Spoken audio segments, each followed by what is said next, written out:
दिग्गज बॉलिवूड अभिनेते असरानी यांचं निधन. तर वयाच्या 84व्या वर्षी घेतला अखेरचा श्वास. विनोदी भूमिका अजरामर करणारा नट हरपला. 350हून अधिक चित्रपटांमध्ये साकारल्या होत्या भूमिका. चोरी कोणी पकडू शकणार नाही असं मतचोरी करणाऱ्यांना वाटलेलं, पण चोरासटक मतचोरी पकडली गेली. उद्धव ठाकरेंची टीका. तर ठाकरेंच्या शिवसेनेचा मुंबईमध्ये 27 तारखेला होणार मेळावा.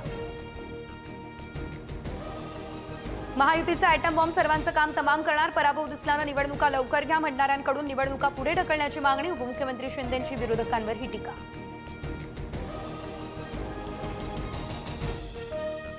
आधी भाऊबंदकीचं नाटक, आता मनोमिलनाच्या नाटकाचं प्रमोशन सुरू. शिंदेंचा ठाकरे बंधूंना टोला. तर भाऊबंदकीचा संदेश मिंदांना अस्वस्थ करतोय. संजय राऊत यांचा पलटवार.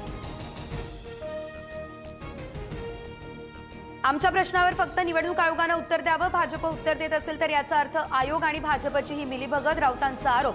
तर 1 नोव्हेंबरला जनतेची माफी मागण्यासाठी मोर्चा काढा. बन यांची टीका.